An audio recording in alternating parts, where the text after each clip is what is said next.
उप मुख्यमंत्री श्री ब्रजेश पाठक जी, प्रदेश संगठन के महामंत्री सम्मानीय धर्मपाल जी, अवध प्रांत के नवनियुक्त क्षेत्रीय अध्यक्ष श्री अवधेश द्विवेदी जी,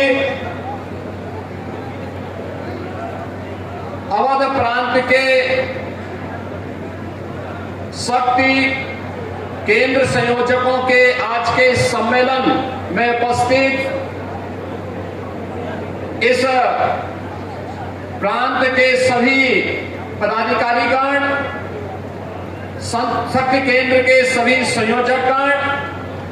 उपस्थित बहन और भाइयों, उत्तर प्रदेश के इस प्रथम शक्ति केंद्र संयोजकों के सम्मेलन में मैं भारतीय जनता पार्टी के राष्ट्रीय अध्यक्ष माननीय नितिन नवीन जी का, राष्ट्रीय संगठन महामंत्री माननीय पीएल संतोष जी का आप सबकी ओर से हृदय से स्वागत करता हूं, अभिनंदन करता हूं। आप में से हर कार्यकर्ता इस बात को जानता है कि 25 दिसंबर भारत के पूर्व प्रधानमंत्री श्री अटल बिहारी वाजपेयी जी की जन्म शताब्दी वर्ष के अवसर पर देश के यशस्वी प्रधानमंत्री आदरणीय श्री नरेंद्र मोदी जी ने इस राष्ट्र प्रेरणा स्थल को राष्ट्र को समर्पित किया था। ये राष्ट्र प्रेरणा स्थल वही स्थल है जहां पर भारत को भारत की आत्मा से परिचित कराने वाले स्वतंत्र भारत के 3 महान विभूतियों के जीवन दर्शन पर आधारित उनकी 65 फुट ऊंची प्रतिमाओं के साथ साथ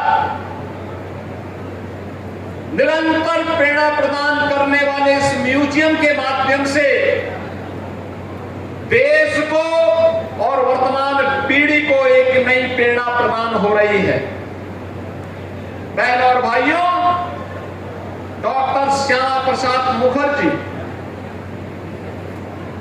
भारत की आजादी के आंदोलन के दौरान एक ऐसा नाम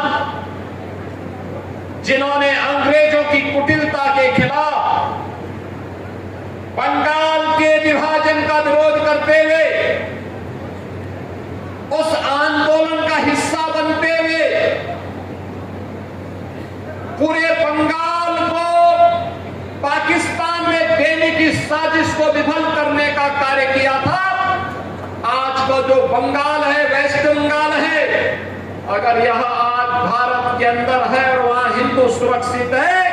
इसका श्रेय जाता है डॉक्टर श्यामा प्रसाद मुखर्जी को। आज कश्मीर भारत के अंदर जिस रूप में है, कश्मीर में धारा 370 समाप्त हुई है, सदैव प्रधानमंत्री श्री नरेंद्र मोदी जी के कारण, माननीय गृह मंत्री श्री अमित शाह जी के कारण,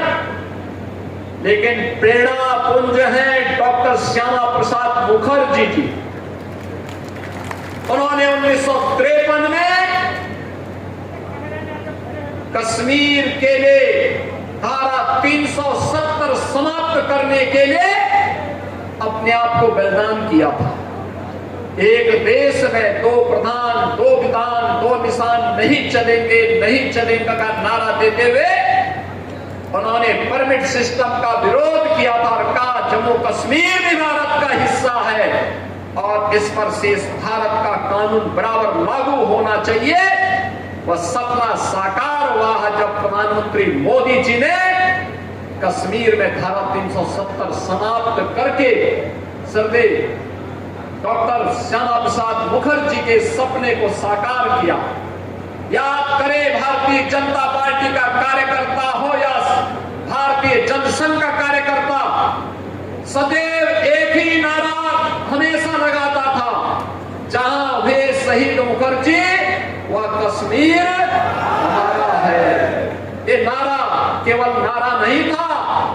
ये भारतीय जनता पार्टी की वैचारिक प्रतिबद्धता का प्रतीक था और उस सपने को साकार किया है प्रधानमंत्री मोदी जी के नेतृत्व में भारतीय जनता पार्टी की सरकार ने। कार्यकर्ता बहनों और भाइयों,